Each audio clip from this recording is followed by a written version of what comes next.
हमारी फसल पर अटैक करता है तो पत्तियां जो मुड़ जाती हैं। आपको ऐसा लगता है कि वायरस आ चुका है, लेकिन जब तक कि आपको अपनी फसल पर वायरस नहीं लाना है तो उसके लिए आपको। नमस्कार, कैसे हैं आप सब? आशा करता हूँ मस्त होंगे। जब भी आप टमाटर की फसल लगाते हैं तो आपको दो ही प्रकार की समस्याएं ज़्यादा आती हैं। एक तो हमारी फंगस वाली समस्या होती है जो कि ब्लाइट वगैरह होती है। दूसरी होती है इंसेक्ट की समस्या, यानी कि कीटों की समस्या। आज इस वीडियो पर हम टमाटर की फसल पर आने वाले कीटों के बारे में जानकारी लेंगे। उन्हें हम कैसे कंट्रोल कर सकते हैं, उनके प्रकार क्या हैं। हम रासायनिक उपचार भी जानेंगे और साथ में जैविक उपचार भी जानेंगे। और साथ में हम ये भी जानेंगे कि अगर इंसेक्ट हमारी फसल पर आते हैं तो वह कैसे वायरस को आगे बढ़ाते हैं और वायरस को हम कैसे कंट्रोल कर सकते हैं। यह भी हम इस वीडियो पर जानने की कोशिश करेंगे। चलिए वीडियो की शुरुआत करते हैं। दोस्तों, मैं आपको बता दूं कि हमारे चैनल पर सिर्फ 15% लोगों ने ही सब्सक्राइब करके रखा है।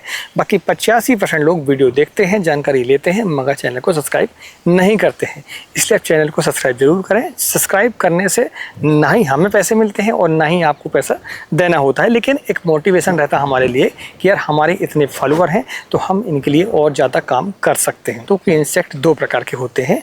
दो प्रकारों में सबसे पहला प्रकार है रस चूसक कीट और दूसरा प्रकार है आपका कौन सा, जो कि हमारा खाने का काम करते हैं, जिन्हें कैटरपिलर बोला जाता है, यानी कि काटना और खाना। जैसे हमने देखा होगा पत्तियों को वह खाते हैं। दूसरा, फलों पर छेद करने के बाद फलों को सड़ाते हैं और फलों के अंदर जो रहता है उनको खाने का वह खा लेते हैं और हमारी पूरी फसल जो है बर्बाद हो जाती है इन इंसेक्टों के कारण। तो हमने ये दो प्रकार समझे हैं। दो प्रकारों में अगर सबसे पहला हम देखें तो जो रस चूसक कीट है हमारे, उनमें सबसे पहला है थ्रिप्स आपका, जो सबसे ज़्यादा नुकसान करता है। वाइट फ्लाई सबसे ज़्यादा नुकसान करता है और यह जो है वायरस को फैलाने का काम भी करता है। वैसे ही माइट्स है, माइट्स यानी मकड़ी, लाल मकड़ी, पीली मकड़ी, दो प्रकार की मकड़ी होती हैं, वह भी वायरस को आगे बढ़ाती है। इसके बाद है माहो आपकी, जो कि रस चूसने का काम करती है। और इनके अलावा एफिड है, जैसिड है, हरे फुदके हैं, ये सारी चीज़ें हैं। तो ये हमारे हो गए रस चूसक कीट। इल्लियों में भी हम देखें तो इल्लियाँ कुछ ऐसी होती हैं जो कि फल छेदक होती हैं, यानी कि फल को ख़राब करती हैं। दूसरी वो होती हैं जो कि पत्तियों को डैमेज करती हैं और तीसरे वो होते हैं जो कि लीफ माइनर, यानी कि पत्तियों को भी ख़राब करती हैं और जो फल होते हैं उनको भी स्केच मारती है उस पर, उसमें भी दाग धब्बे हमारे आ जाते हैं। तो मार्केट पर सेल करने में हमें काफ़ी समस्याएं आती हैं। तो इतने प्रकार से जो है वो कीट हमारी फसल को नुकसान करते हैं। अगर हम देखें तो इन्हें नियंत्रण के बारे में हम बात करें तो नियंत्रण में यदि हम देखें तो इनको कंट्रोल करना बहुत ही आवश्यक है। यदि आप इन्हें कंट्रोल नहीं करेंगे तो आपकी फसल जो है पूरी बर्बाद हो सकती है। सबसे पहले हम बात करते हैं रस चूसक कीटों की। तो रस चूसक कीटों में आपको बता दूं कि जब रस चूसक कीट हमारी फसल पर ज़्यादा हो जाते हैं तो वायरस हमारी फसल पर आ जाता है। सबसे पहले हमें इन्हें पहचानना होगा कि हमारी फसल पर जो इंसेक्ट है वह कौन सा इंसेक्ट है, क्योंकि जब तक आप कीट को नहीं पहचानेंगे तो आप उसका जो है उपचार नहीं कर पाएंगे। ठीक है, तो सबसे पहले हम बात करते हैं वाइट फ्लाई की। तो वाइट फ्लाई बहुत ही छोटी सफ़ेद कलर की मक्खी होती है, यानी कि सफ़ेद मक्खी से बोला जाता है और यह जो पत्तियों में रस चूसने का काम करती है।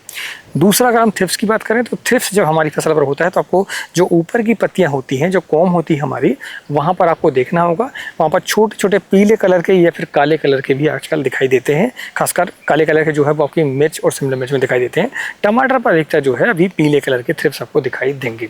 तो आप जो कॉम है, जो छोटी पत्तियाँ, वहाँ पर देखेंगे तो पत्तियाँ जो है ऊपर की तरफ आपको मुड़ी हुई दिखाई देंगी और थ्रिप्स वहाँ पर आपको दिखाई देगा। ऐसा झटके आप मोबाइल की जो स्क्रीन होती है हमारी, जैसे ब्लैक स्क्रीन हमारी है, ठीक है, इस पर पत्तियों को रखकर ऐसे झटकेंगे आप तो आपको वो थ्रिप्स आपको चलते हुए दिखाई देंगे, या जो भी कीटक होगा आपको वो दिखाई देता है। तो यह एक सिंपल तरीका कैसे आप चेक कर सकते हैं।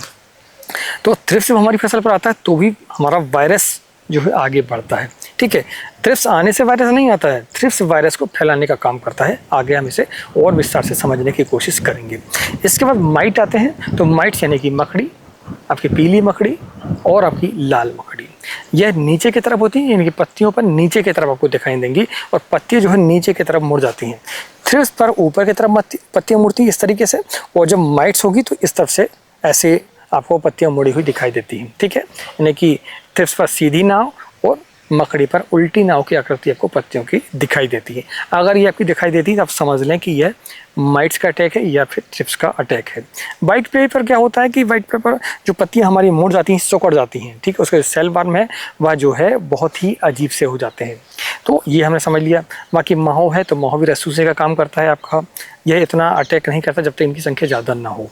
एफिड, जैसिड, यह भी हमारे इंसेक्ट ऐसे हैं जो कि आपका पत्तियों में रस चूसने का काम करते हैं। तो जाहिर सी बात है कि जब पत्तियों में रस चूसने का काम ये करेंगे तो पत्तियों पर पीलापन आपको दिखाई देगा। इन्हें क्लोरोफिल को यह जो है पूरी तरीके से बर्बाद कर देते हैं। अब अगर हम देखें तो जो इल्लियाँ होती हैं, जो हमारे कैटरपिलर होते हैं, वह जो है आपके फलों को डैमेज करते हैं और पत्तियों को भी खाते हैं।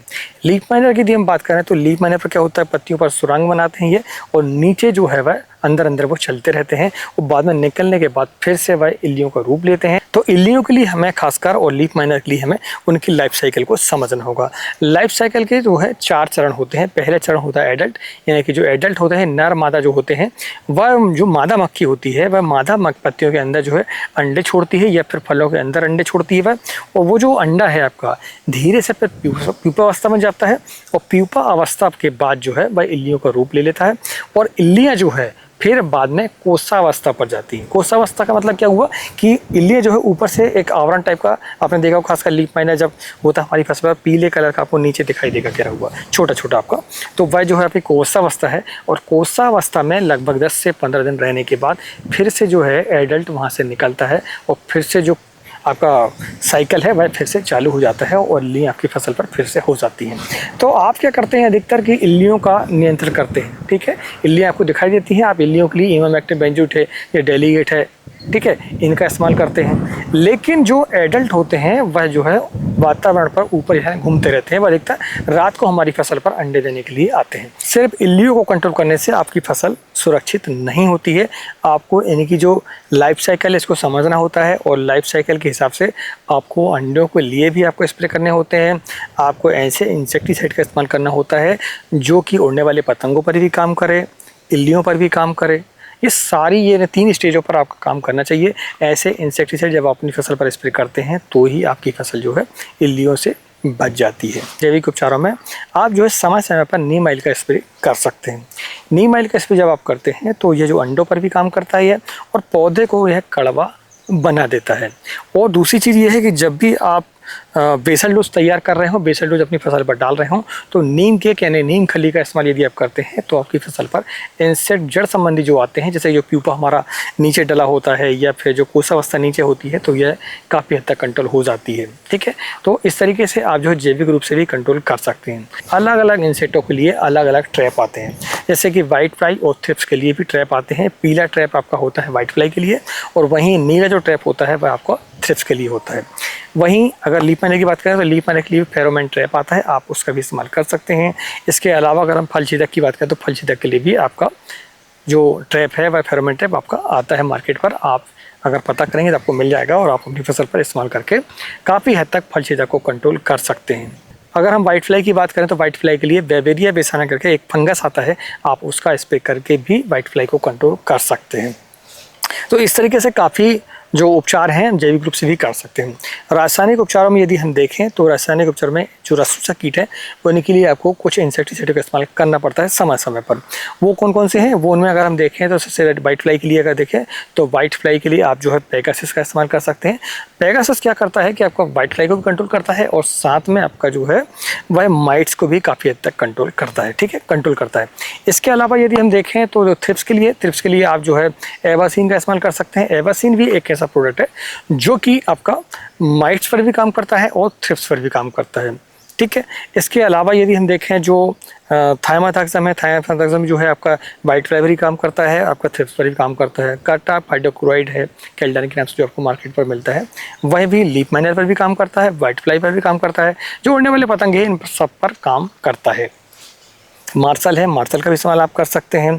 आप सोमो प्रिंट का इस्तेमाल कर सकते हैं। सोमो प्रिंट का जब आप इस्तेमाल करेंगे तो उस पर जो एक टेक्निकल वो होता है जो कि उड़ने वाले पतंगों पर काम करता है, वाइट फ्लाई पर काम करता है, थ्रिप्स पर भी काम करता है, दूसरा इल्लियों पर भी काम करता है। दो टेक्निकल उस पर होते हैं, तो आप जो है इसका भी इस्तेमाल कर सकते हैं, सोमो प्रिंट का भी।